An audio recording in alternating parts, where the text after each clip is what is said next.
Un saludo cordial desde el Departamento de Desarrollo Profesional y Humano de Colipro.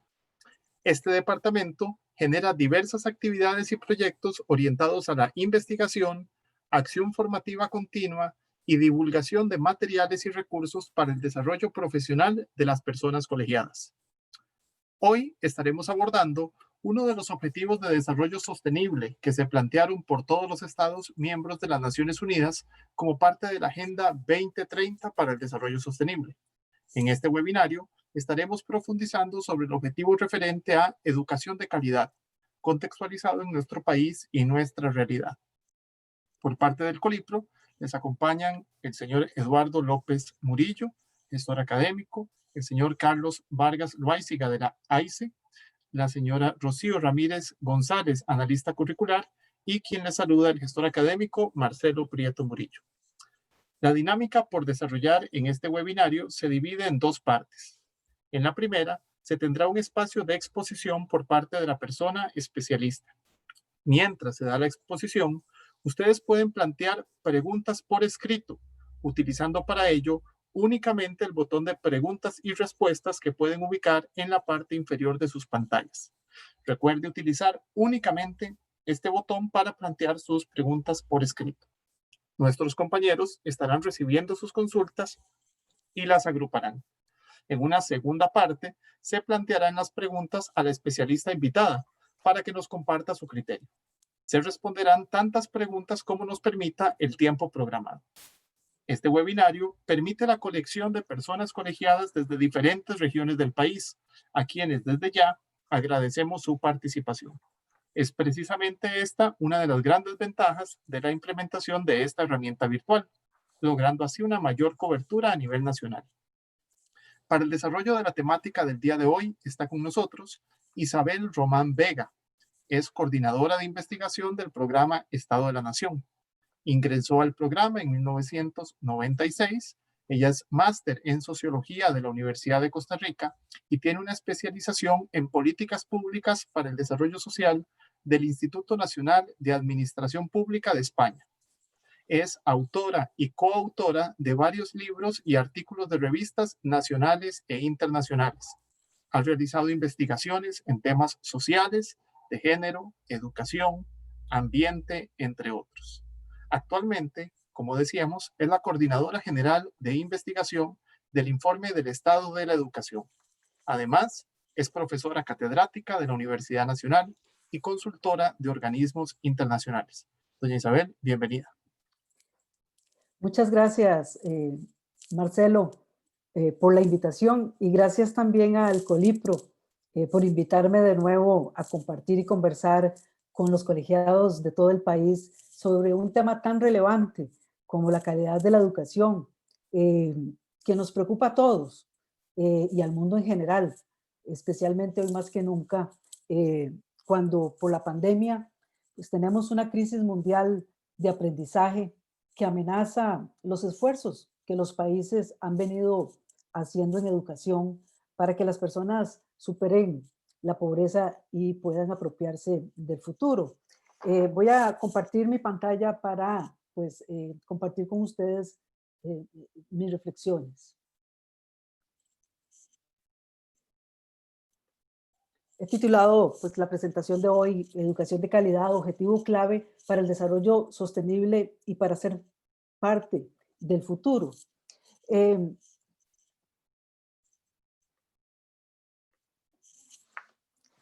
Como bien decía Marcelo, en el 2015 la Asamblea Nacional, la Asamblea General de Naciones Unidas aprobó la Agenda 2030 para el Desarrollo Sostenible, con el apoyo de 193 países, con lo cual marcaron una ruta, una hoja de ruta en la que se comprometían a promover pues, una visión sobre el desarrollo que tuviera por base la sostenibilidad económica, social y ambiental de las sociedades y poder fortalecer así la paz y el acceso a la justicia en el mundo.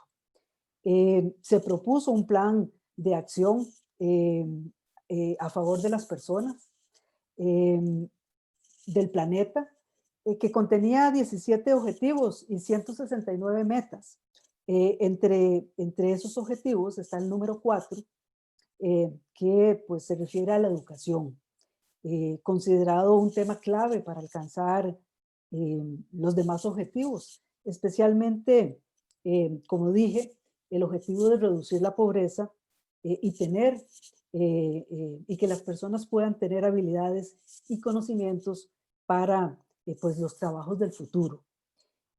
La importancia de la educación en este tipo de esfuerzos mundiales no es nuevo.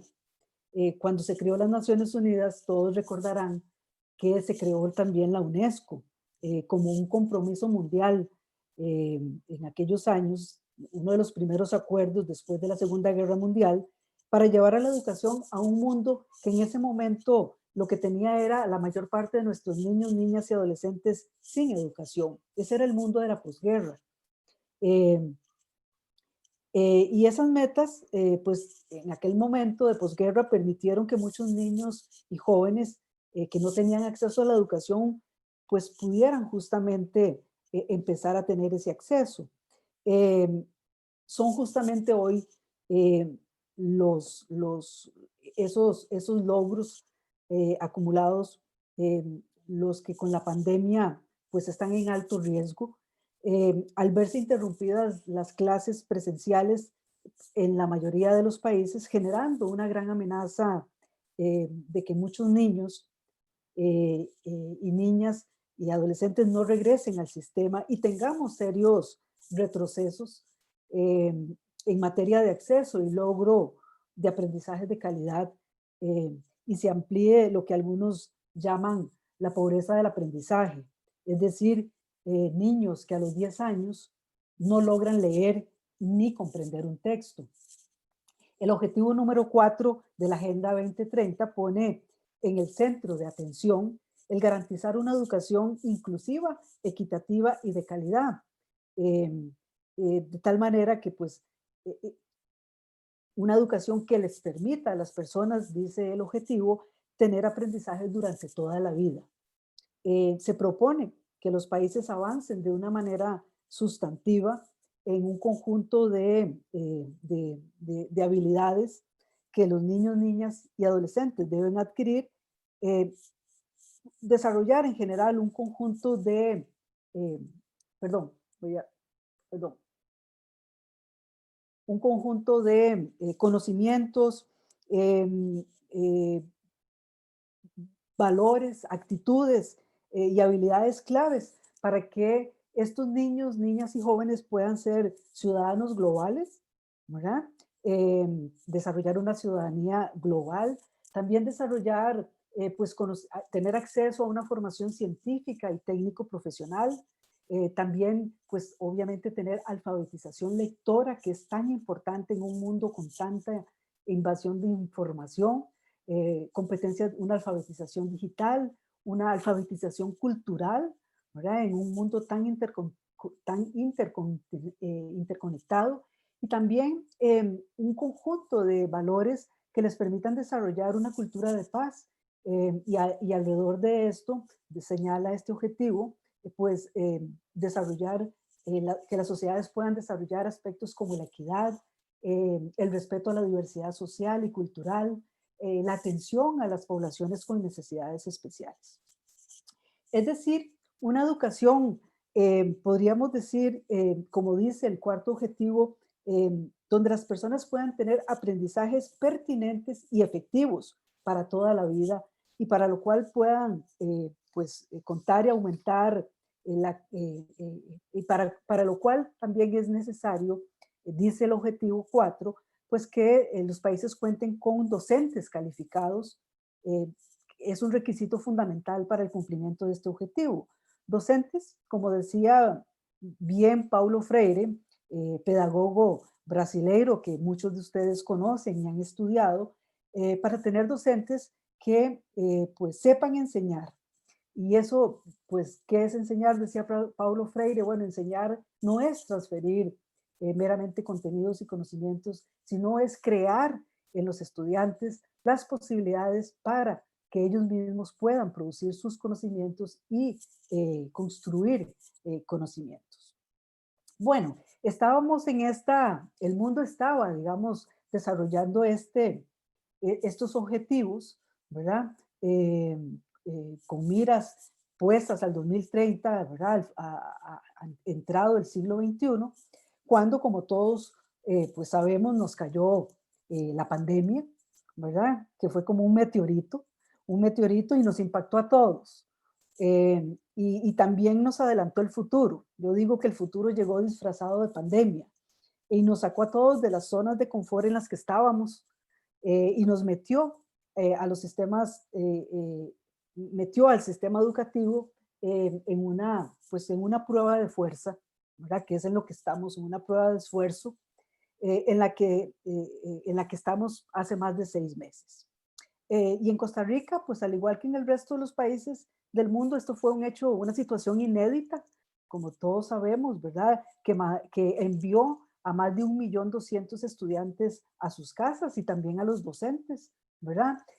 Una situación inédita que ha servido para recordarnos a todos y especialmente a la sociedad costarricense la importancia de la escuela, ¿verdad? La escuela como un lugar no solamente para desarrollar los aprendizajes, sino también un lugar para la nutrición de nuestros niños, un lugar para que ellos puedan, niños, niñas y adolescentes puedan desarrollar sus relaciones sociales y tener sus espacios de convivencia, un lugar para la protección y el cuidado. Vean ustedes con el aumento de la violencia que se ha venido dando en la pandemia, cómo pues acá nos recuerda que la escuela es un espacio para la protección y el cuidado. Y también en este contexto nos ha recordado pues la pandemia que, eh, perdón, que la importancia de la escuela pública, ¿verdad? Cómo, perdón, la importancia de la escuela pública como un espacio que iguala y atenúa la desigualdad social. ¿Y por qué planteo esto? Bueno, porque como todos sabemos, fuera de la escuela la realidad es muy desigual, ¿verdad? Eh, y la escuela improvisada en casa, pues está determinada por el capital social, económico y cultural de los hogares. Recordemos, por ejemplo, que en nuestro país ha venido incrementándose la desigualdad y tenemos hogares en condiciones muy distintas, ¿verdad? Tenemos pues los hogares pobres con diferencias marcadas respecto a los hogares ricos. Por ejemplo, pues en un hogar pobre, pues no solamente hay más miembros en esos hogares, 3 o más miembros, sino que también el ingreso por persona es muchísimo más reducido. Vean ustedes, puede andar alrededor de 69.000 o 31.000 colones por persona respecto a un hogar rico, donde el ingreso por persona puede andar por encima de los 500.000 colones. Los hogares pobres son también hogares con mayores problemas de desempleo y también con una importante presencia de jefaturas femeninas. Y señalo todo esto porque efectivamente la pandemia nos encontró con un conjunto de brechas que no habíamos resuelto y que efectivamente pues interfiere en la relación docente-alumno. Vean ustedes, por ejemplo, una de las primeras brechas importantes es que nuestro sistema educativo público, la mayor parte, atiende en su mayoría a niños y niñas y adolescentes que vienen de hogares de climas educativos bajos, ¿verdad? Hogares vulnerables, ¿verdad? Perdón. Y son hogares, cuando hablamos de hogares de climas educativos bajos, estamos hablando de hogares donde pues los padres o los adultos en promedio de esos hogares tienen primaria incompleta o menos, ¿verdad? Tienen menos tiempo para dedicarle, para apoyar a sus hijos en las labores escolares y menos recursos cognitivos para desarrollar ese apoyo. Eh, y obviamente, pues en la pandemia lo que se interrumpe es lo sustantivo del sistema educativo, que es la interacción docente-alumno, ¿verdad? Es la relación clave, es el fundamento del sistema educativo, de cualquier sistema educativo, esa relación clave.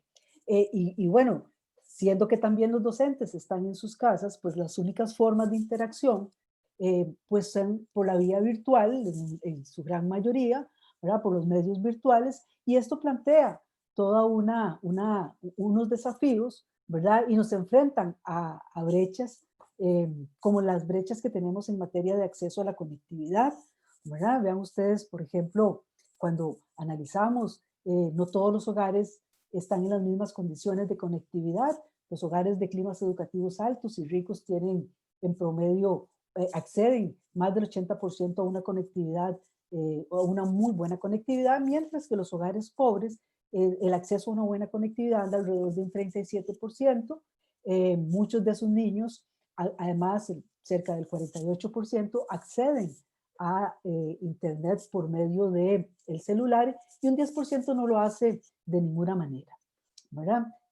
También hay muchos de esos niños que no tienen acceso a computadoras porque el acceso lo tenían en el centro educativo. Vean ustedes, por ejemplo, en las regiones Huetares y Chorotegas, solo la mitad de los niños a finales del 2019 había usado una computadora en sus hogares en los últimos 3 meses, ¿verdad? Y esto realmente pues plantea brechas muy importantes en términos de las oportunidades que tienen estos niños de acceder a la conectividad y de conectarse con sus docentes.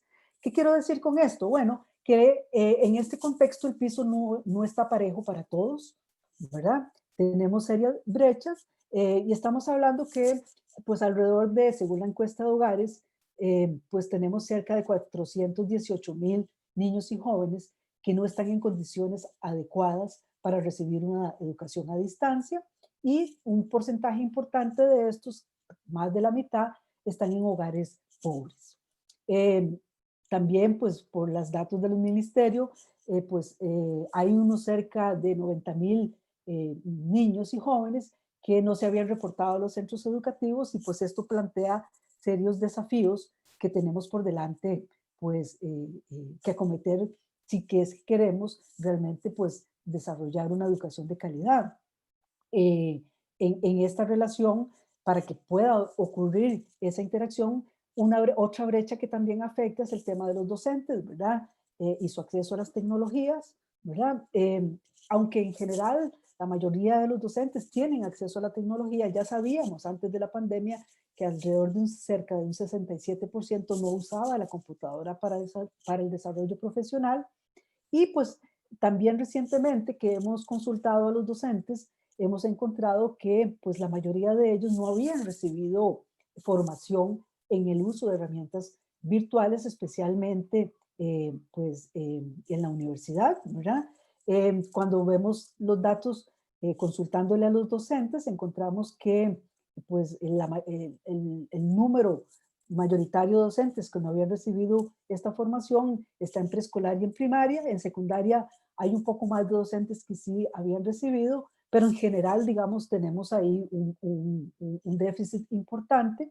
Y además también en el marco de la pandemia, muchos docentes, cerca de un 25%, nos han indicado en las consultas que hemos hecho que tienen una conexión inestable. O sea, eh, eh, uno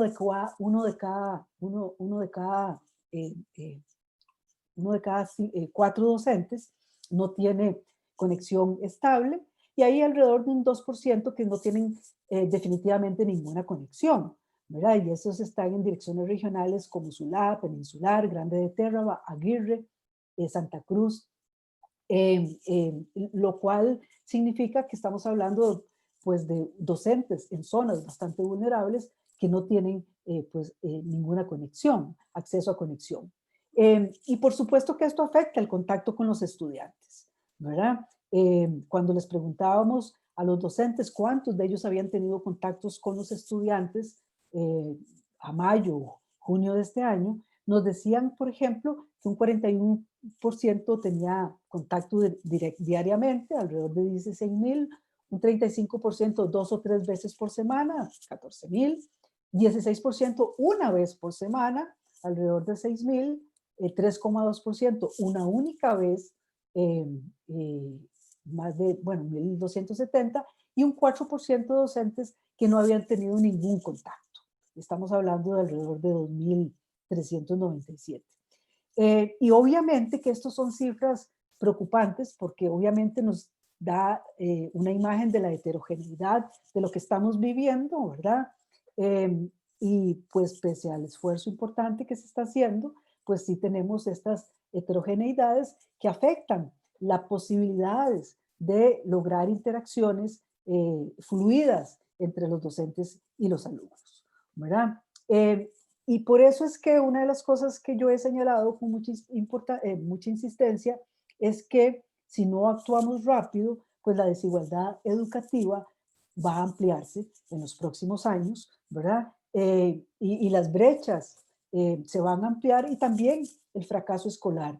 Y ahí vamos a empezar a tener un distanciamiento de la escuela, ya no por la pandemia, sino por el abandono temprano que podamos tener, lo cual, vean ustedes, nos aleja del objetivo 4 de la Agenda del Desarrollo, que pues apuntaba no solamente al tema de la calidad, sino también al tema del acceso, ¿verdad? En estos momentos lo peor que nos puede pasar es retroceder a niveles previos a los que estábamos, ¿verdad? Más bien, pues el gran desafío es mantenerse en los niveles en los que estábamos y obviamente pues aumentarlos.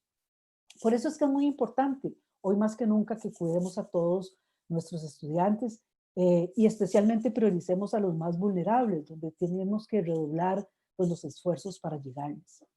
Ahora bien, dicho esto, un aspecto que me parece muy importante señalar es que la pandemia ciertamente es una amenaza, pero también es una oportunidad, ¿verdad? Es una oportunidad, ¿para qué? Bueno, para cambiar la forma como enseñamos, ¿verdad? ¿Y por qué digo esto? Bueno, porque aquí surgen un conjunto de nuevas oportunidades y nos toca, como hemos venido haciendo y han venido haciendo muchos docentes, innovar en la adversidad, ¿verdad? Y esto me parece muy importante porque, bueno, tenemos la gran oportunidad de hacer cambios disruptivos e innovadores con sentido de urgencia, ¿verdad? ¿Y por qué? Bueno, porque como les decía, la pandemia ha sido una prueba de esfuerzo para el sistema y nos ha puesto a todos frente al espejo y provocado cambios pues que muchas veces veníamos postergando en el sistema educativo. Y esto implica eh, esta prueba de esfuerzo en la que estamos, ¿verdad? Esta prueba de esfuerzo nos ha obligado a todos a mirar con otros lentes, ¿verdad? Ponernos otros lentes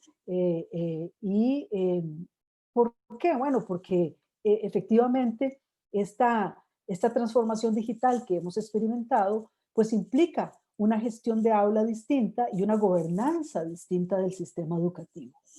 Y en esto quiero pues profundizar, la educación virtual, no la educación en la que estamos, que ahora es educación a distancia, educación virtual es muchísimo más de donde estamos, ¿verdad? Pero implica mejorar la infraestructura y la conectividad, capacitación a los docentes en materia de competencias digitales y mediación pedagógica en este contexto virtual, ¿verdad? Que también pues implica una serie de cambios porque no es llevar la clase que teníamos antes ahora a una plataforma de Teams y hacer más de lo mismo, ¿verdad? Es perderle el temor a la tecnología para la enseñanza y el aprendizaje, es promover la autonomía de los estudiantes, pero ojo, no todos lo logran y ahora vamos a profundizar un poquito en el tema de autonomía y ampliar el acceso y mejorar la calidad, indudablemente. Vean ustedes, el futuro de la educación eh, como dicen varios expertos y pues también la literatura, el futuro de la educación es colaborativo, ¿verdad? Eh, en el pasado quedó este trabajo del docente solo, ¿verdad? Hoy más que nunca la educación de calidad es un trabajo de entre pares, ¿verdad? De redes. No se puede trabajar solo, ¿verdad? Y yo creo que en este contexto lo hemos comprobado, hemos necesitado la ayuda de nuestros compañeros, ¿verdad? Nos hemos tenido que implicar en la solución activa de los problemas y eso es una educación de calidad, ¿verdad? No esperar, no quedarse esperando solo a la directriz, ¿verdad? Que viene de arriba, que viene de arriba en el sistema educativo.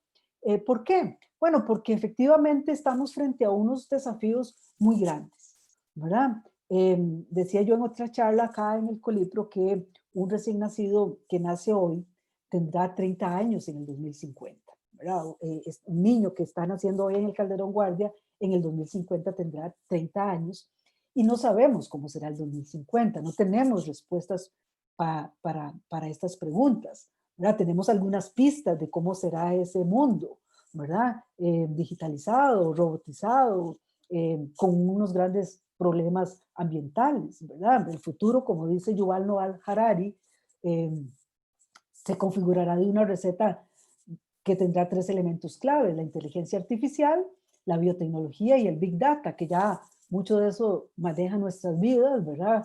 Con los algoritmos, ¿verdad? Y esto es suficiente para cambiar, como dice este pensador, cerebros, cuerpos y mentes, ¿verdad? En ese mundo del 2050, como ya lo hemos vivido en este año, la discontinuidad y la incertidumbre serán las constantes de esa ecuación, ¿verdad? Ya hemos probado de esto. Y aquí la gran pregunta que surge es, bueno, ¿qué hemos de enseñarle a este niño o esta niña que le ayude a sobrevivir en ese mundo del 2050 e incluso en el 2100, donde si le va bien y se porta bien estará vivo, ¿verdad? ¿Qué habilidades necesitará para conseguir el trabajo?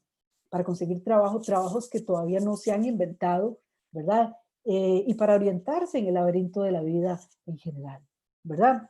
Es por eso que nos toca repensar la escuela, ¿verdad? Hoy, más que nunca, estamos abocados a una escuela nueva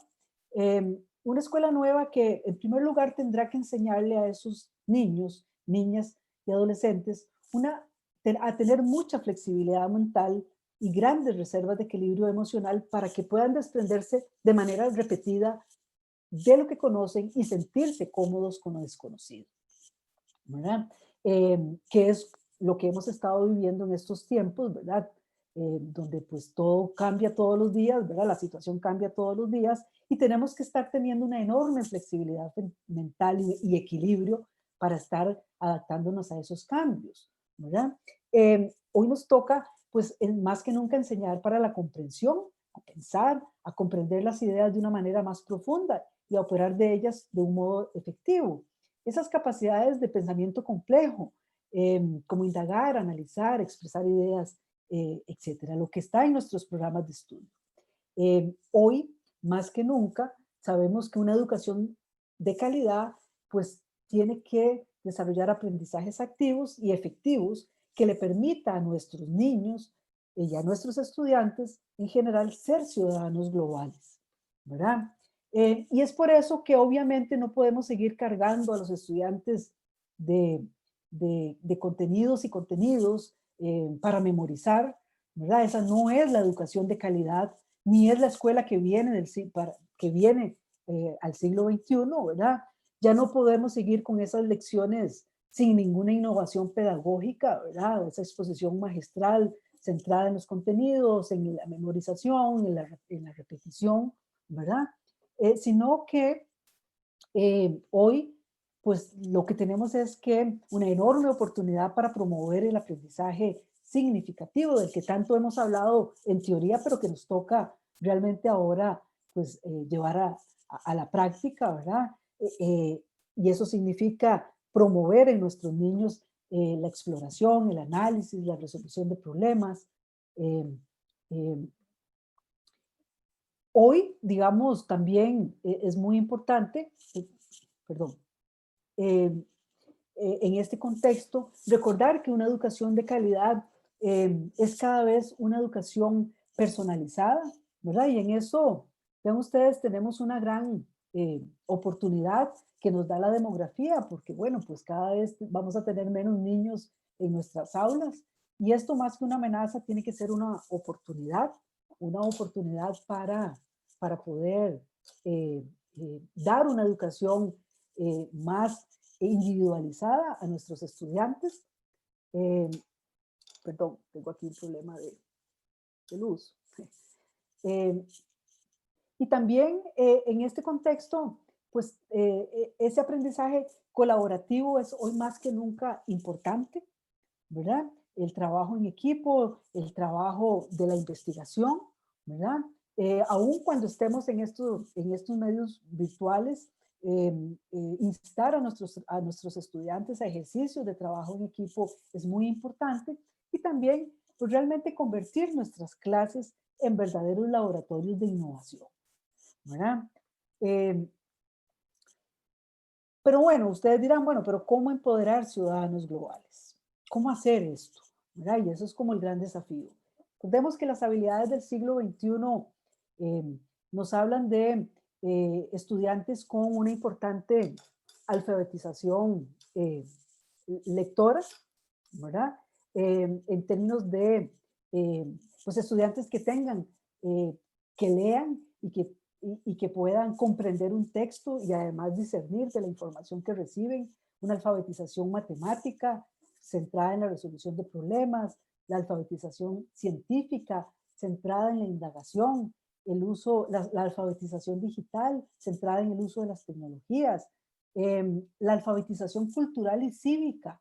¿Para qué? Bueno, para que sean estudiantes, para que sean ciudadanos globales que aprecian la cultura global y local y también que tengan fuertes valores democráticos, la alfabetización estética, de tal manera que sean estudiantes que puedan desarrollar pensamientos creativos, la apreciación artística y cultural, el pensamiento creativo, que sean personas con comunicación efectiva, ¿verdad?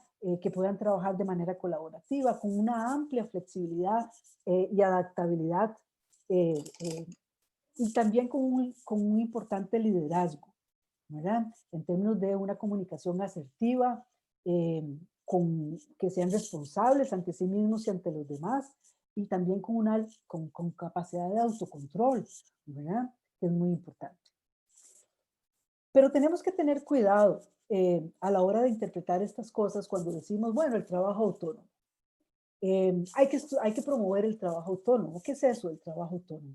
Lo primero que hay que decir, y quisiera decir, es que el trabajo autónomo no es un trabajo en soledad, ni es una simple reproducción de contenidos. No es el trabajo autónomo dejar de enseñar, ¿verdad? Eh, no es mandar una guía y que los estudiantes se la jueguen solos, ¿verdad? Recordemos que los objetivos del aprendizaje son, los podemos dividir en tres grandes núcleos. Los aprendizajes, el aprendizaje de todo lo que tiene que ver con la dimensión cognitiva, los aprendizajes afectivos y los aprendizajes psicomotrices, ¿verdad? Quisiera detenerme un poquito más hoy en el tema de las competencias cognitivas. ¿Qué son eso de las competencias cognitivas? Bueno, lo que sabemos los educadores, ¿verdad? Eh, pues promover la capacidad de observación, de análisis, de razonamiento, eh, de crítica, de argumentación, de interpretación, el dominio de los conceptos y de los conocimientos, la apertura intelectual, la flexibilidad, la adaptabilidad, la curiosidad, la solución de problemas, la toma de decisiones. Todo esto tiene que ver con lo que se llama capacidades cognitivas. ¿Y por qué traigo a colación esto? Porque una educación, cualquier educación de calidad y cualquier acto educativo es una relación docente-alumno que lo que refleja es una convivencia intelectual. ¿Qué quiero decir esto? Bueno, que el docente cuando se relaciona con sus estudiantes, él es el transmisor de la cultura, ¿verdad? Del conocimiento acumulado por la humanidad, ¿verdad? O sea, nadie nace aprendido, ¿verdad? Hay un conocimiento acumulado que se transfiere, ¿verdad? El docente enseña conceptos, ¿verdad? Que son los que nos permiten entender y explicar la realidad. Recuerden que los conceptos es como ponerse unos anteojos para leer la realidad. El docente enseña un método para llegar al conocimiento. Por eso es que es tan insustituible el docente. O sea, el docente no puede ser sustituido por una máquina, porque el docente desarrolla una tarea intelectual, ¿verdad? En su relación. Y los conceptos importan. ¿Por qué importan? Bueno, para conocer y entender lo que los estudiantes ven alrededor. Eh, Vean ustedes que cuando hablamos de conceptos estamos hablando de una jerarquía, ¿verdad? Estamos hablando de una jerarquía de procesos y una jerarquía de procesos que va desde conocer los hechos, que es el acto más básico, ¿verdad? El descriptivo, hasta un segundo nivel cognitivo que es analizar esos hechos, un tercer nivel cognitivo que es interpretar la información y un cuarto nivel cognitivo que es ya el máximo nivel cognitivo, que es usar esos conocimientos de manera práctica, ¿verdad? Y esto es finalmente lo que hace un docente de calidad, ¿verdad? Por eso decimos, ¿por qué la persona docente es clave para promover las competencias cognitivas?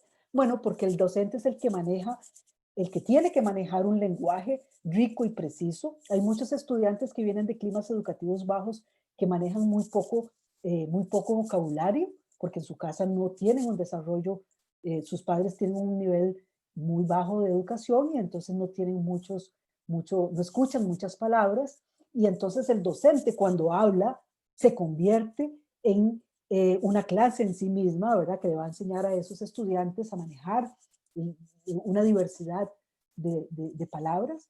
El docente es el que transmite la cultura, el conocimiento previo y el nuevo, enseña conceptos y enseña a formular preguntas, identifica y llama la atención sobre un problema, enseña a relacionar hechos, sabe qué enfatizar, relevar y discriminar de la información, enseña un método para, para el conocimiento, como es el método científico, y motiva a investigar y a buscar soluciones y aplicar el conocimiento, ¿verdad? Inspira a buscar distintas soluciones a un problema. Vean, por ejemplo, un problema sencillo que un docente, donde vemos cómo un docente estimula esa capacidad o inspira a los estudiantes a buscar soluciones distintas a un problema. Por ejemplo, un docente puede decir a los estudiantes cuántas maneras diferentes se puede usar dos números para llegar a la suma de 24. Ponerles este problema a los estudiantes. Y ahí los estudiantes pues tendrán que pensar y analizar y seguramente encontrarán tres respuestas para llegar a 24. 20 más 4, 14, 10 más 14 y 7 más 17. Vean ustedes cómo en este simple ejercicio el docente estimula inspira a buscar distintas soluciones a un problema. Es por eso que una educación de calidad pues nos habla de docentes que tienen que ser creativos en el abordaje de los temas. Por ejemplo, cómo entender la interdependencia global eh, a través del emprendimiento en la manufactura del chocolate. Puede ser un problema, ¿verdad? Que un docente quiera abordar en su clase de tercer grado. Bueno, ¿cómo lograr esto? ¿Verdad? Y ahí, pues tenemos muchas formas de lograrlo. Por ejemplo, leer un cuento como Charlie y la fábrica de chocolate, ¿verdad?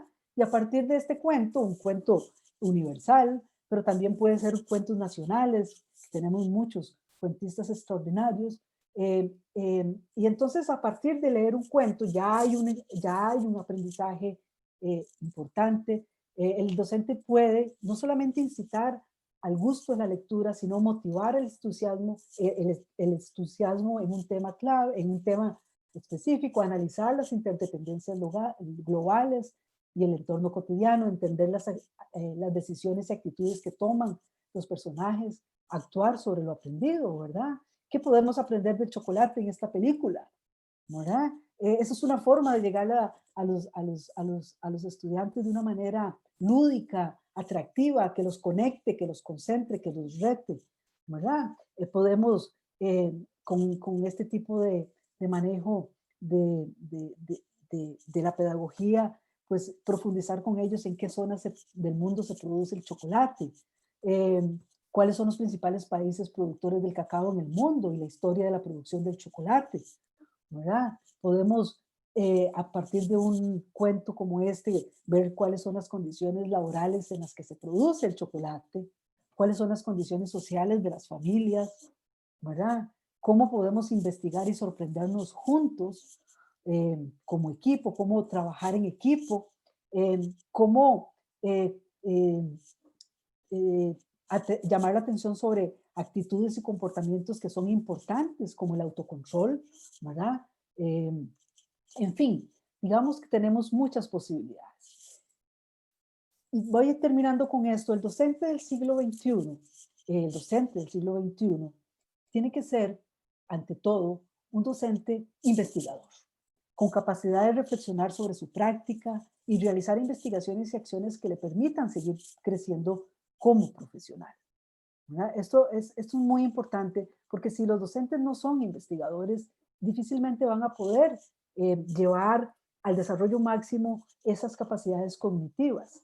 Necesitamos, por eso, que los docentes sean críticos de su práctica, flexibles, innovadores, propositivos, buenos lectores, que les guste leer, capaces de motivar la curiosidad, la reflexión, la interdisciplinariedad, que dominan los contenidos y las didácticas específicas de sus saberes, que, eh, que manejan las competencias, que tienen competencias socioemocionales que pueden proyectar, capaces de trabajar en contextos vulnerables y de promover el aprendizaje en las condiciones más adversas, docentes con competencias digitales, bilingües. Eh, y bueno, obviamente que esto, para que el país avance hacia esa educación de calidad, necesitamos cada vez más tener carreras acreditadas, trabajar en una serie de mecanismos a nivel nacional que nos vayan asegurando que cada vez más en las universidades formen con este perfil, que hagamos una selección, una contratación y una inducción a los docentes donde podamos escoger y seleccionar a los mejores, ¿verdad? Y me detengo en el tema de la inducción. No podemos contratar a los docentes y dejarlos solos. No, no, necesitamos desarrollar procesos de acompañamiento, al menos de 2 años, como ocurre en otros países del mundo, para que los docentes puedan aprender el sistema y trabajar en equipo con sus compañeros. Y bueno, que el sistema también les ofrezca acompañamiento, evaluación y condiciones para su desarrollo profesional. Porque el docente del siglo XXI queremos que sea un docente investigador, pero yo diría también un docente altamente valorado socialmente, porque los docentes lo merecen, ¿verdad? Porque la tarea que hacen es de suma importancia para la sociedad. Termino diciendo que la escuela que viene nos obliga ante todo a repensar la propuesta educativa. Hoy, más que nunca, nos hemos estado dando cuenta de, y hemos todos reflexionado, hemos estado reflexionando sobre cómo formamos y para qué formamos, ¿verdad? Y estas son las preguntas para una educación de calidad. Hoy más que nunca, sin duda, el capital profesional de los docentes y su liderazgo es fundamental para garantizar la continuidad del aprendizaje, eh, pero sobre todo, y más aún, para mejorar ese aprendizaje y hacer de la escuela una relación disruptiva y de mayor calidad. Eh, Muchas gracias. Muchas gracias, doña Isabel. Vamos a pasar ahora al espacio de preguntas. Estábamos observando, doña Isabel, que tenemos ahí algún problemita con el fondo virtual. Si gusta, lo puede, si no lo puede quitar el fondo virtual, no hay ningún problema. Si gusta, lo retira, si no, sí, lo puede dejar sin fondo virtual en lo que nosotros iniciamos el proceso de preguntas. Entonces, eh, vamos a pasar. Perfecto. Gracias. A la primera pregunta, nos consultan. Se dice que la virtualidad llegó para quedarse en muchos procesos, pero hay personas que dicen que no es necesario la, o sea, la parte presencial, que los estudiantes asistan a clases, que es mejor recibir clases a distancia y consultan. Eh, ¿No sería parte de la educación de calidad ese contacto también con el espacio para la socialización y para aprender a trabajar en equipo como un elemento esencial de esa educación de calidad también? Por supuesto, ¿verdad? Ahí no hay duda, ¿verdad? O sea, la educación del futuro es una educación que va a ser híbrida, ¿verdad? Tan importante es la presencialidad como la educación virtual, ¿verdad? Aquí el tema es que, bueno, obviamente mientras estemos en pandemia, va a estar un poco más restringida el tema de la presencialidad, pero vamos a tener que ir a eso, ¿verdad? Yo creo que vamos a tener que avanzar hacia eso y entre más rápido posible, entre más rápido lo hagamos, pues mejor, siempre y cuando pues haya las condiciones sanitarias para hacerlo. Y hay que priorizar. Y si ustedes me preguntan por dónde priorizaría, porque creo que esa es la pregunta que sigue, yo en materia de presencialidad, pues priorizaría en los más vulnerables, en los más vulnerables, en los que han tenido menos oportunidades de tener un aprendizaje continuo. Gracias. La siguiente pregunta es, ¿Qué estrategias se pueden implementar si fuera a nivel del Ministerio de Educación, del gobierno, para involucrar más la participación de todas las instituciones en búsqueda de esta educación de calidad? Dice, ya que sucede que en ocasiones tal vez no todas las personas que son actores en el proceso educativo se involucran, o tal vez algunos docentes no se involucran mucho y no se consiguen los apoyos necesarios para los estudiantes, por ejemplo, con necesidades educativas o con otras necesidades. Sin lugar a dudas, o sea, el tema, decía yo en lo que les conversaba, intercambiaba, era de que el futuro de la educación es colaborativo. O sea, quien piense hoy que puede como docente trabajar solo o como sistema trabajar solo, no es así, ¿verdad? O sea, la realidad nos ha hecho ponernos frente al espejo y ver y verla tal cual es. Y hoy, sin lugar a dudas, sin esos apoyos colaborativos entre sectores, entre actores, no vamos a poder pues, avanzar hacia una educación de calidad. Y esto involucra a actores públicos y privados, a municipalidades, asociaciones de desarrollo, sindicatos, empresas, eh, medios de comunicación. Vean ustedes cómo hemos venido, la pandemia nos ha hecho trabajar intersectorialmente con el Ministerio de Salud, con los medios de comunicación para llevar a los docentes a la televisión. Y eso es maravilloso, ¿verdad? O sea, cuando dos actores pues logran sumar esfuerzos, las posibilidades de impacto se duplican. Muchas gracias. Nuestra siguiente consulta es, ¿cómo lograr una educación de calidad en el país, digamos, cuando existen diferencias tan marcadas, por ejemplo, en ocasiones entre la educación privada o la educación pública, o entre la educación urbana y lo que sucede a nivel rural, por ejemplo? Sería importante, o sea, ¿cómo trabajar una educación de calidad en un país tan desigual? Bueno, sin lugar a dudas eso es un desafío, ¿verdad? Y es un desafío que no solamente tiene Costa Rica, lo tiene África entero, lo tiene los mismos países desarrollados, ¿verdad? Con la población, por ejemplo, las poblaciones migrantes en Europa, ¿verdad? O sea, por ejemplo, en Alemania, las desigualdades que hay entre las escuelas que tienen migrantes y lo que no tienen, ¿verdad? Efectivamente, estas brechas son factores que condicionan, ¿verdad? Por eso los objetivos del milenio planteaban un tema de calidad, ¿verdad? Digamos, de equidad, y son condiciones que sin lugar a dudas tenemos que ir trabajando paralelamente, pero no puede ser una condición primera que la otra, o si no entramos en esas discusiones de qué es primero el huevo o la gallina. Yo creo que hay que ir haciendo avances en todos los campos, ¿verdad?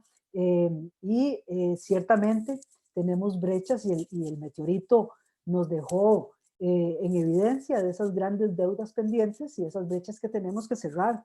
Pero sin lugar a duda, esto tiene que ser un desafío, pero tampoco puede ser un pretexto para no avanzar en lo que podemos avanzar, en la diferencia que podemos hacer cada uno desde nuestro quehacer para realmente hacer de esa escuela que viene una escuela de calidad y disruptiva, distinta, con nuevas formas de enseñar. Gracias. Nos preguntan, ¿qué pasaría o cómo se podría trabajar también lo que ha causado la pandemia? Es decir, hay muchos estudiantes que en todo este tiempo, siendo realistas, pues casi no han hecho tareas ni han tenido ningún tipo de seguimiento. En la casa quizás no han tenido el acompañamiento que se hubiera esperado. eh, y digamos, cuando uno tiene una gran cantidad de estudiantes que no se han preocupado por los trabajos en este año, ¿qué podríamos esperar, digamos, a futuro, cuando todo esto pase con esta brecha que se ha generado? Bueno, efectivamente tenemos un retroceso en los aprendizajes, eso es así, ¿verdad? Y lo que nos toca al paso siguiente es hacer planes remediales. Hacer planes remediales y realmente redoblar los esfuerzos porque efectivamente vamos a tener que combatir eh, con todas nuestras, desde todos los frentes y con todos los recursos que tengamos a nuestra mano, esa pobreza de aprendizaje donde hemos retrocedido, ¿verdad? Este país habla de que aumentó la pobreza, pero no solamente la pobreza de ingresos, aumentó la pobreza de aprendizajes, ¿verdad? Y tenemos no solamente muertes físicas, también tenemos retrocesos cognitivos importantes que vamos a tener que trabajar muy duro todos, ¿verdad? En los próximos años, todos los docentes, y digo todos, desde el nivel de preescolar hasta el nivel universitario, por hacer estos planes remediales de tal manera que efectivamente pues nuestros estudiantes recuperen estos aprendizajes perdidos. Pero bueno, también veámoslo desde la otra perspectiva. Aquí el gran desafío es no seguir haciendo más de lo mismo, ¿verdad? Porque no podemos pensar que en esos planes remediales los vamos a resolver pues volviendo a las clases tradicionales de memorización y contenido, ¿verdad? No, no, aquí tenemos que realmente eh, empezar a aplicar mucho de lo que está planteado en los programas de estudio, nuestros programas de estudio, en todo lo que tiene que ver con el desarrollo de estas competencias para el siglo XXI de las que hablábamos. Gracias. Nos consultan, usted creo que profundizaba un poco sobre la persona docente en el siglo XXI. Sin embargo, quizás muchas de las personas que están ejerciendo hoy la docencia no fueron formadas con muchas de esas habilidades, competencias o procesos que hoy se les está, que hoy se espera de ellos y de ellas. Eh, Desde su experiencia, ¿qué procesos o qué competencias o qué habilidades habría que fortalecer en las personas docentes de hoy para facilitar esa educación de calidad que se necesita en el siglo XXI? Bueno, yo creo que efectivamente, pues muchos de nuestros docentes están en el sistema educativo, pues no han tenido esa formación, pero indudablemente, pues vamos a tener que fortalecer en todo el sistema la formación profesional, de desarrollo profesional, porque de todas maneras el siglo XXI es un siglo que ya todos sabemos la formación es continua. O sea, quien piense que sale de la universidad, tiene un título y ya no va a aprender ese no es cierto, porque esa no es la realidad, ¿verdad? La realidad es de un aprendizaje permanente, ¿verdad? Y de eso no están exentos los docentes. Ahora, ¿qué profundizar? Bueno, obviamente podemos decir que hay que fortalecer las competencias digitales, pero más allá de las competencias digitales, eh, para mí el centro está en, digamos, en lo que tiene que ver con el manejo de esa, de esa capacidad cognitiva de los docentes, de su mediación pedagógica para desarrollar la dimensión cognitiva de los estudiantes. ¿Por qué? Bueno, porque es que, como yo les decía, o sea, la relación docente-alumno es una relación insustituible, ¿verdad? Pero es insustituible porque tenemos al frente un docente con capacidad de promover la adquisición de los conocimientos por parte de los estudiantes de una manera pertinente y práctica, ¿verdad? Para aplicarla a su contexto inmediato. Por eso es que tenemos que preocuparnos por ser cada vez mejores lectores, porque a partir de eso y desarrollar clubes de lectura, a veces estamos como estresados, estamos estresados como en el corre-corre del día a día, de estar repitiendo los contenidos y los contenidos y no nos damos espacio para leer un buen libro. ¿Cuántos de nosotros hemos leído en esta pandemia un buen libro? Unos cuantos buenos libros. Y contárselo y compartirlo con nuestros estudiantes. Vean, eso, leer un buen libro y compartirlo con sus estudiantes nos da por un mes de clases en ese corre-corre, ¿verdad? Yo creo que apuntémosle a lo sustantivo, a lo importante, ¿verdad? Ya creo que tenemos una enorme oportunidad, pero podemos dejarla pasar si no nos ocupamos y nos preocupamos por lo importante, ¿verdad? Y lo importante es revisarnos. Bueno, ¿cuánto yo les estoy transmitiendo un amplio lenguaje? ¿Cuánto yo les estoy invitando a mis estudiantes a investigar, a explorar en sus casas, ¿verdad? Ciertamente que tenemos dificultades porque los papás pues no pueden darle, están en operación frijoles la mayor parte de nuestros, pero con muchísimo más razón el docente y ese contacto emocional con sus estudiantes. Vean ustedes cómo en este contexto muchos docentes de repente conocieron la realidad de las familias de sus estudiantes que nunca antes conocían. Entonces, bueno, ahí hay una oportunidad para darme cuenta que Carlos no es igual que Isabel, ¿verdad? O que Rocío, que aprenden distinto, que tienen gustos distintos y establecer ese tipo de diálogos. No solamente los estudiantes lo van a agradecer, sino que lo necesitan, porque necesitan un contacto. El docente es su referente, ¿verdad? Y esto es muy importante. Ocupémonos del corre-corre y del de acumular y detengámonos, o sea, hagamos realmente tener espacios para discutir con mis compañeros, mis colegas, sobre una clase. Mira, di la clase de esta forma, pero la verdad es que no me pusieron atención los chiquillos. ¿Cómo la hiciste? O sea, darnos tiempo para repensar. Yo creo que eso es una labor importante que deberíamos promover y que el ministerio debería promover, para hablar con nombres y apellidos. Muchas gracias, doña Isabel. Vamos a la siguiente pregunta. Eh, igual, vemos todavía algún problema con el fondo virtual. No hay problema si usted gusta quitarlo. Es que Se no puede sé cómo quitar. quitarlo. Ah, ok. Ahí en la flechita le Ah, damos la nada flechita, ok, más. ok, Ah, ok, igual. listo. Sí, sí, sí, sí. La siguiente pregunta es, como tenemos en la situación en que vive el país una eh, reducción del gasto que indudablemente de una u otra forma va a afectar al sector educación, eh, como educadores y educadoras, eh, ¿qué se puede hacer para que esa contracción del gasto que tanto se habla en educación, pues de alguna forma desde nuestras aulas, desde nuestro trabajo, desde nuestro concreto, podamos responder a eso y tal vez que la educación no se vea tan golpeada a nivel de calidad? Sí, sin lugar a dudas, eso es pues un desafío que tenemos como país, ¿verdad? De no cometer pues equivocaciones de política pública importantes como lo tuvimos en los años 80. Recuerden que cuando se nos cayó la inversión en los años 80, solo un 37% de esa generación logró graduarse de la secundaria. Y esto es un tema muy preocupante en este momento, en el sentido de que pues empecemos en un retroceso de ese tipo, porque sin lugar a dudas la escuela de hoy va a ser la economía del mañana. Así que pues más nos vale pues invertir hoy en una buena educación. Ahora bien, esto no significa que pues estamos en una situación fiscal muy complicada y pues vamos a tener que también aprender de alguna manera a optimizar al máximo los recursos y en algunos casos hacer más con menos. O sea, es que no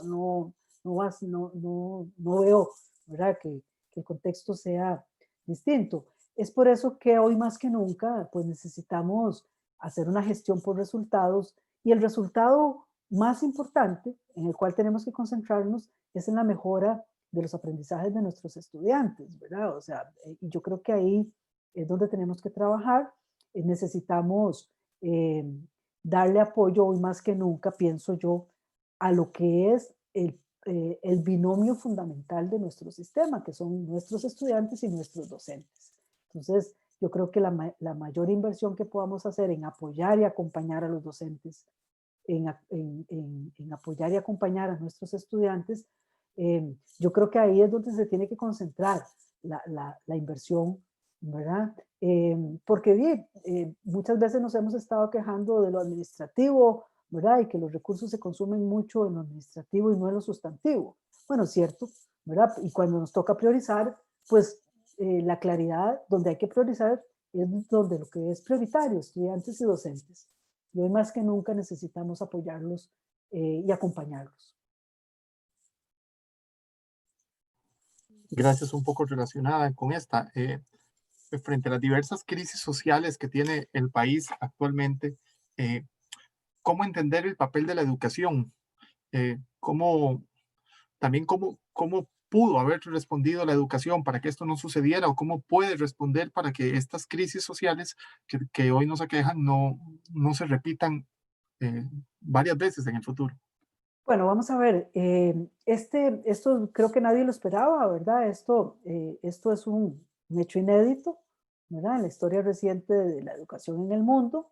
quizás, vamos a ver, no es que no hemos tenido este tipo de situaciones. Recordemos que en 1918 estuvo la fiebre española, ¿verdad? Que también mató a un montón de gente, ¿verdad? Y fue terrible, ¿verdad? Y afectó indudablemente el tema de la educación. La Segunda Guerra Mundial fue una hecatombe, ¿verdad? Que mató a millones de gentes y también afectó a la educación en el mundo. O sea que no es la primera vez que pues estamos experimentando situaciones catastróficas, ¿verdad? Quizás es que es la primera vez para nosotros como generación, pero no para el mundo, ni para la historia de la humanidad. Eh, y bueno, yo creo que aquí la mejor forma, o como los países han enfrentado eh, y salido, digamos, de estas situaciones, es desarrollando un gran liderazgo, ¿verdad? Un liderazgo propositivo, ¿verdad? Porque eh, el tema, hoy estamos en un gran experimento global, ¿verdad? Hoy el aprendizaje es un gran experimento global. Por eso es que no nos podemos negar a experimentar. Tenemos que atrevernos a experimentar, ¿verdad? No podemos pensar que estamos, digamos, si un docente piensa que está resolviendo el tema de la educación con sus estudiantes, mandando una guía para que reproduzcan contenidos o para que se los hagan los papás o quien se los haga en la casa, eso no es reinventarnos, ¿verdad? Eso no es experimentar, ¿verdad? Hay que ser más atrevidos y obviamente que esto implica un liderazgo. Y el docente es un líder, ¿verdad? El docente es por excelencia un líder. Lo es en el aula, ¿verdad? Y lo tiene que ser en este momento. Y por eso tenemos que apoyarlos, ¿verdad? Pero vean ustedes, eh, de la fiebre eh, de, de, sí, de la fiebre del, de, de española, depende de los liderazgos que se desarrollen, ¿verdad? Y ahí podemos tener un Hitler, ¿verdad?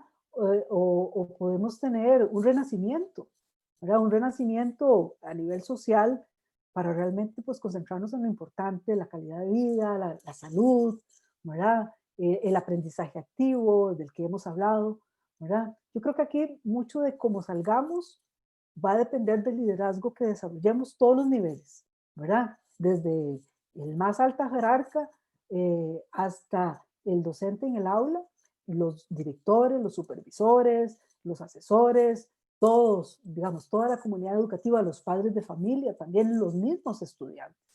El tema es cómo nosotros asumimos nos implicamos en las soluciones y no nos quejamos y nos quejamos solo de los problemas y decimos, ay, no, es que si no tenemos esto, no lo podemos hacer. No es cierto, lo hemos estado haciendo, nos hemos reinventado, nos hemos demostrado que somos capaces. ¿Cuántos de nosotros manejábamos estas tecnologías apenas hace un año? No lo hacíamos y no nos estaba interesando y de repente nos vimos por los hechos en la situación y tuvimos que hacerlo. Y lo hemos demostrado que hemos sido capaces. Entonces, si hemos sido capaces, ¿por qué no seguir desarrollando esa capacidad de transformarnos y de reinventarnos? Gracias. Nos consultan.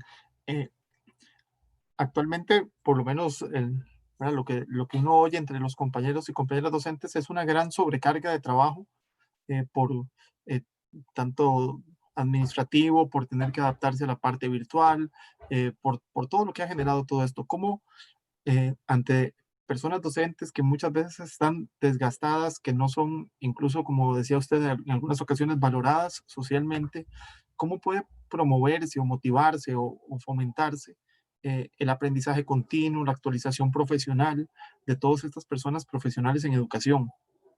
Sí, ciertamente yo creo que, vamos a ver, yo creo que efectivamente aquí se acumulan varias cosas, ¿verdad? Y yo diría que se acumula en primer lugar la inercia del sistema que reproduce eh, las prácticas que venía desarrollando. Eh, bueno, porque efectivamente en la carrera a veces tendemos a reproducir lo que sabemos hacer, ¿verdad? Y ya sabíamos que tenemos un sistema que funciona de arriba hacia abajo con un montón de demandas administrativas, ¿verdad? Y ahí es donde no siempre nos estamos dando la oportunidad de cambiar, ¿verdad? Y por otro lado tenemos docentes estresados, ¿verdad? ¿Por qué? Bueno, en primer lugar, porque la situación de por sí es estresante para todos, ¿verdad? Estar encerrados en las casas no es, eh, pues, no es saludable en términos mentales, y obviamente que ahí hay un desafío muy importante. Em, eh, y a veces, bueno, efectivamente hemos estado como tratando de reproducir lo que hacíamos antes, ¿verdad? Y entonces es un poco, eh, eh, no nos hemos dado a veces los chances de hacer como de detenernos en el camino y pensar y repensar, bueno, pero esto yo lo puedo hacer distinto. O sea, el ministerio me manda una guía de trabajo autónomo y es un recurso, pero es un recurso. Hay otros recursos. O sea, es que a veces también nos, ¿verdad? Nos sometemos como a esa directriz, estar esperando, bueno, esta es la directriz y no me salgo de esa directriz. Pero nadie ha dicho que no se puedan salir de la directriz. Podemos reinventar esa relación, ¿verdad? Para llegar a nuestros estudiantes a partir de distintas formas, ¿verdad? Yo ponía algunos ejemplos ahora en la presentación en el sentido de decir, bueno, olvidémonos de la guía hoy, de la guía de trabajo autónomo esta semana y discutamos algo que los estudiantes quieran conversar. O sea, si el del ministro de Salud sale todos los días, al mediodía, enseñando unas gráficas de las curvas de infectados, de las curvas, bueno, ¿qué significan esas curvas? Y discutir a los estudiantes, ¿ustedes entienden eso? ¿Qué es lo que no entienden? ¿Qué es lo que quisieran saber? Y darnos oportunidades distintas de relacionamiento, ¿verdad? O sea, no quedarnos con un solo recurso, sino que diversificar. Y tal vez eso va a ser más gratificante para el docente, él se va a sentir que tiene oportunidad de investigar, de pensar una relación distinta con sus estudiantes, y ahí es donde vamos a empezar a hacer el gran cambio. Pero si seguimos atados a esperar la directriz, vamos a seguir reproduciendo el sistema que ya sabemos cómo funciona. Gracias. Nos hacen la consulta también. Eh, Usted hablaba en la presentación también de una parte emocional de la educación. ¿Qué tan importante es la educación socioemocional en estos procesos educativos? Y cómo se puede promover en las personas que dirigen los procesos educativos, personas docentes, administrativas, esas habilidades para los equipos docentes y para los estudiantes también, esa importancia de la educación emocional y socioemocional. Sí, importantísima, importantísima porque, bueno, es que la relación docente-alumno, el primer componente que tiene es un componente emocional. O sea, cuando yo me relaciono con mis estudiantes, les caigo bien o les caigo mal, ¿verdad? Y es así es, ¿verdad? Y entonces, pues un docente hace todo lo posible, y por eso es que mucha literatura dice que el docente es un docente, el docente es un actor, ¿verdad? Hace un performance, ¿verdad? En el sentido de que pues su clase es todo un acto, ¿verdad? Para intercambiar con sus estudiantes de tal manera que la atención y la relación sea una relación gratificante, ¿verdad?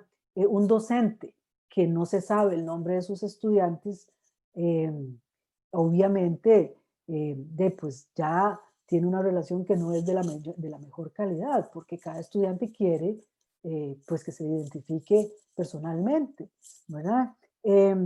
Y claro, ustedes me dirán, bueno, pero cuando un docente tiene 7 grupos y tal y más cual, no es fácil y todo el asunto, es cierto. Pero vean ustedes, por ejemplo, nosotros en el Estado de la Educación, cuando estudiamos los temas de exclusión educativa, lo que encontrábamos cuando hacíamos el análisis de los distintos factores que intervienen, que no es solo uno, sino varios, nosotros encontrábamos que por encima de la situación económica de las familias, por encima de las becas que recibieran o no los docentes, para los estudiantes el factor más importante para quedarse en el sistema educativo era sentirse apreciado y con atención de su docente. Entonces el docente era el factor principal para la retención. Entonces, obviamente, ahí hay que invertir mucho en estos momentos. Yo hablaba de la flexibilidad porque efectivamente nuestros jóvenes hoy están sometidos a cambios muy, muy acelerados, ¿verdad? Y entonces uno tiene que tener estabilidad emocional para estar desprendiéndose permanentemente de cosas que aprende y después ya cambiaron. Pero bueno, nuestros estudiantes están sometidos a eso. No es que nacen con el chip, ¿verdad? Porque también hay toda una discusión si ya vienen listos para eso. No, no vienen listos. Se crean y se desarrollan, ¿verdad? En las competencias digitales. Pero nosotros tenemos que estar atentos, hoy más que nunca, una buena conversación, eh, que una de esas clases de la semana sea una clase de conversación para decir cómo te sentís, em, cuáles son tus ansiedades, qué es lo que te está pasando, abrir esa puerta, abrir esa oportunidad. Y ahí seguramente vamos a encontrar muchas cosas que nos sorprendan y ya muchos de nuestros docentes lo han encontrado. Situaciones de violencia, ansiedad, soledad y ciertamente con mucha razón dicen, bueno, ¿y cómo voy a manejar yo esto?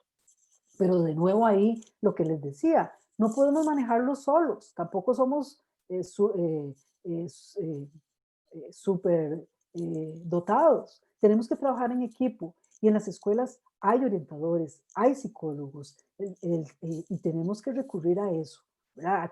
A ese trabajo en equipo. No lo podemos manejar siempre solos, porque no es así. La educación del futuro es una educación eh, colaborativa y en estos temas con muchísimo más razón.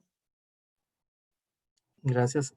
Nos preguntan eh, qué retos podría encontrarse en términos de educación de calidad en situaciones, nos ponen dos ejemplos, por ejemplo, las escuelas unidocentes, cuando a veces hay grupos muy heterogéneos, incluso nos ponen un ejemplo de 3 a 10 años, o por ejemplo en la educación de adultos, que quizás son dos grupos que a veces, ¿verdad? Como que se dejan ahí olvidados la parte de educación de adultos e incluso la parte de escuelas unidocentes.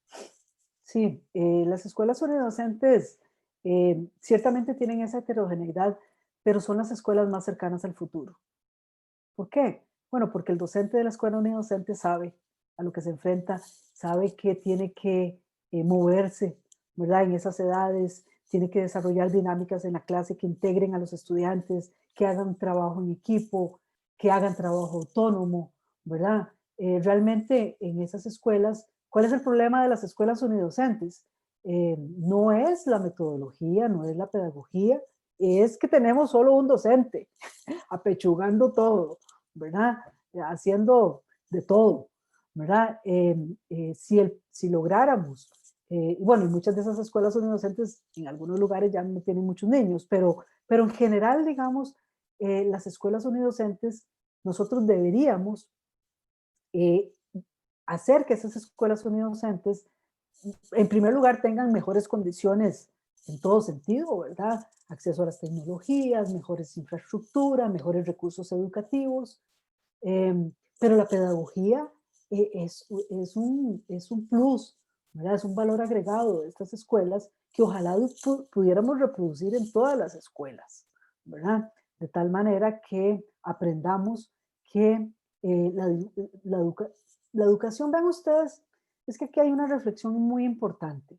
Nosotros trabajamos en cajones, estamos acostumbrados a trabajar en cajones. Entonces, matemáticas, español, biología, todo separado. Cuando la educación del futuro es una educación de áreas del conocimiento, ¿verdad? Entonces, está toda el área de las ciencias, de las STEM, y ahí están las matemáticas, la biología, la física, la química, ¿verdad? Y todos los docentes de esas áreas deberían trabajar en equipo para pensar clases distintas, ¿verdad? Está el área más de la comprensión lectora, comunicativa, español, artes, eh, eh, los idiomas, ¿verdad? Como toda esa área. Eh, eh, eh, entonces, lo que quiero decir es que tenemos que, pues obviamente, avanzar y ojalá hacia el futuro el sistema pueda avanzar a eso, a trabajar más en áreas y en equipos para pensar una sola clase.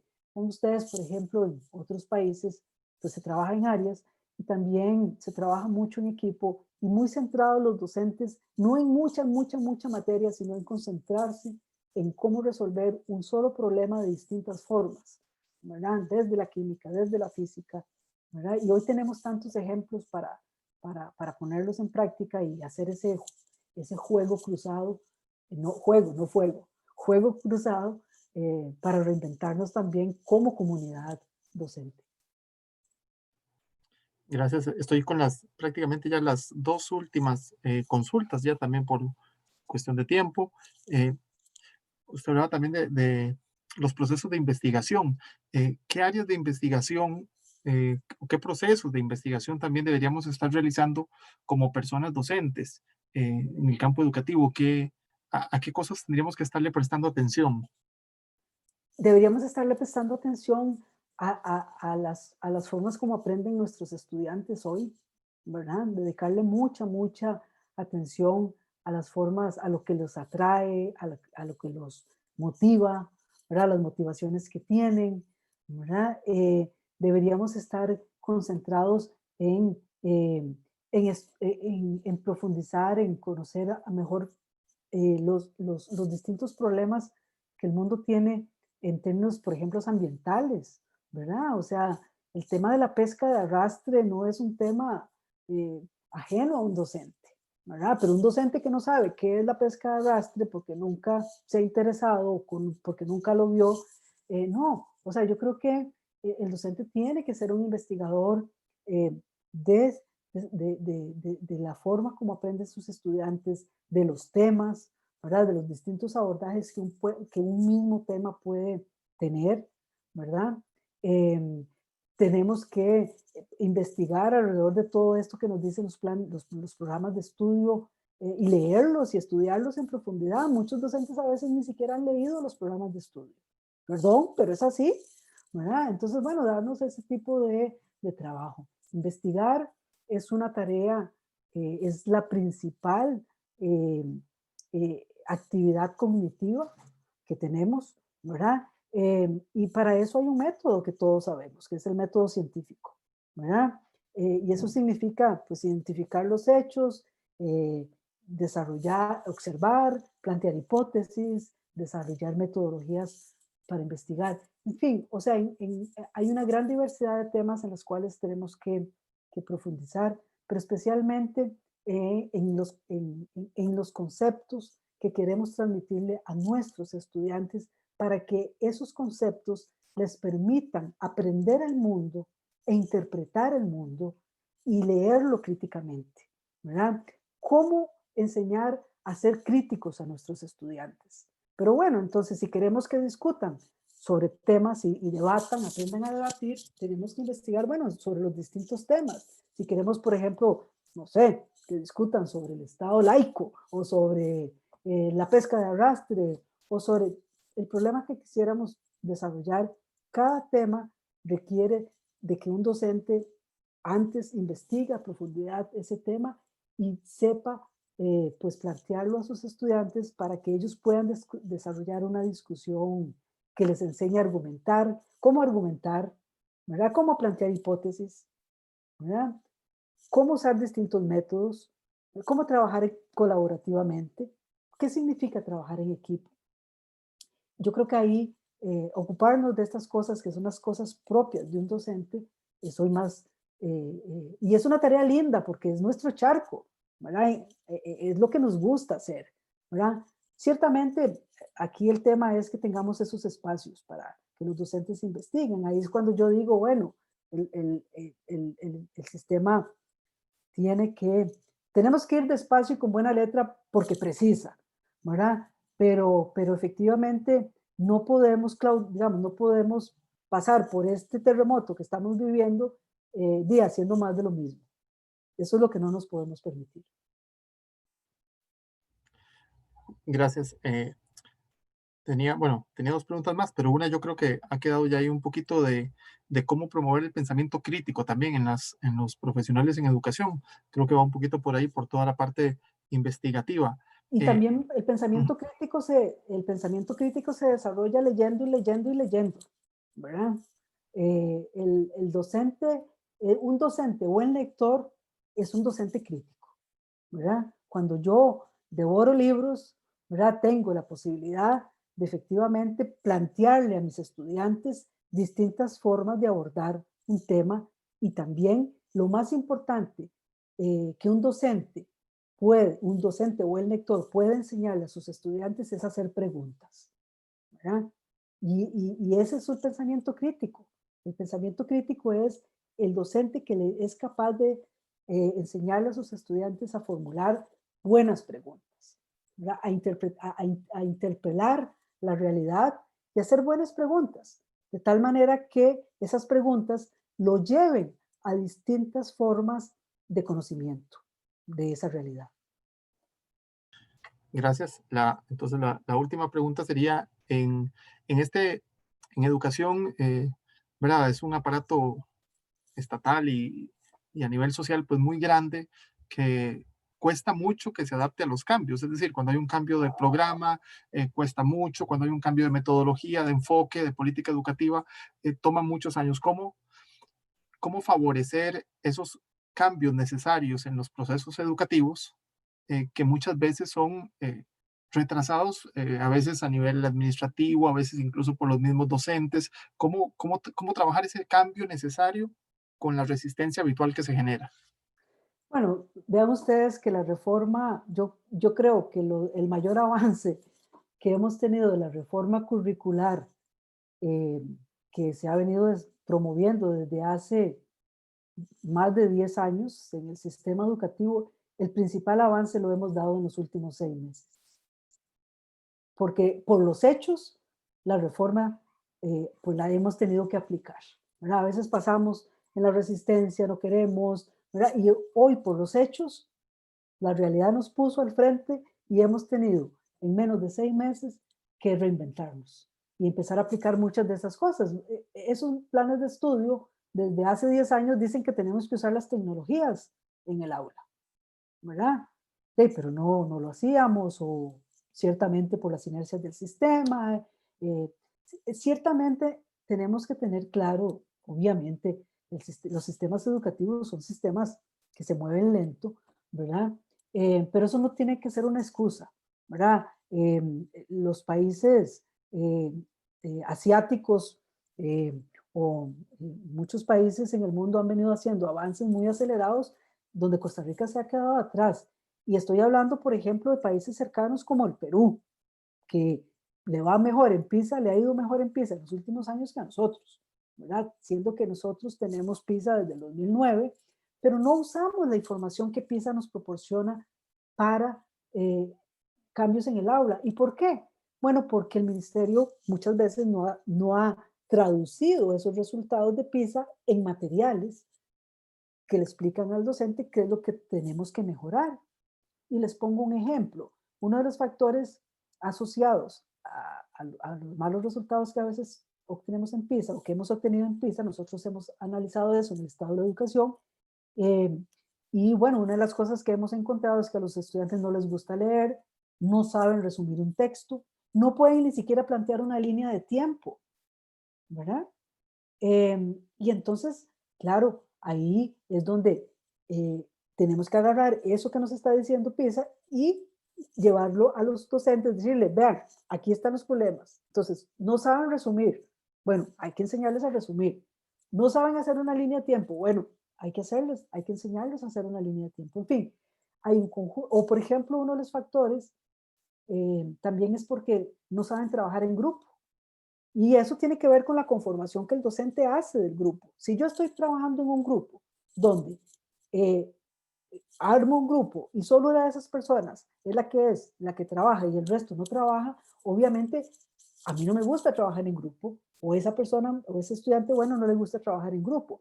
Entonces, ahí hay temas donde nosotros podemos ir cambiando mucho el trabajo en el aula. Y yo creo que mucho de eso tenemos que hacer en los próximos años. Realmente detenernos en el aula, a qué cosas cambiamos realmente para lograr que, que hagamos eso que yo les decía, cómo convertimos nuestras aulas y nuestra relación en verdaderos laboratorios de innovación para los estudiantes, pero también para el docente, que yo me involucre también como en ese proceso de innovación. Muchas gracias, doña Isabel. Con esto le agradecemos a doña Isabel Román Vega. Ella es coordinadora general de investigación del informe Estado de la Educación. Le damos un momento también la palabra para que pueda también despedirse. Bueno, muchas gracias realmente al Colipro y a todos los compañeros y colegas, profesores y profesoras que nos han acompañado hoy. Decirles que siento una profunda admiración por todos. Sé que el trabajo que están haciendo es muy importante, sé que han estado muy estresados, todos hemos estado estresados, pero realmente yo creo que hoy más que nunca, en estos últimos 6 meses, ustedes han demostrado de lo que están hechos, ¿verdad? Y creo que la invitación a atreverse a experimentar es una invitación que pues es para todos nosotros, pero también es porque hoy en el mundo la educación es un gran experimento global y de cómo salgamos de ese experimento pues va a depender del trabajo que hagamos y que es un trabajo conjunto. Es un trabajo conjunto y espacios como estos que abre el Colipro, la información que desde el Estado de la Educación nosotros podamos proporcionar, las reflexiones, los espacios de reflexión. Démonos más espacios de reflexión y realmente construyamos invirtamos en esa relación intelectual docente-alumno, que es al final, pues, para lo cual nos hemos formado profesionalmente. Un abrazo a todos y muchísimas gracias, Colipro y compañeros, por esta noche. Muchas gracias a usted, doña Isabel.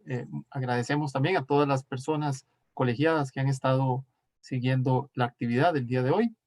Les recordamos que el Colipro está celebrando su 70 aniversario, así que es un motivo también para agradecer y para eh, celebrar este acontecimiento que también es parte de la educación del país. Como ha sido tradición, el día de mañana ustedes recibirán en su correo electrónico un enlace para realizar la evaluación de esta actividad.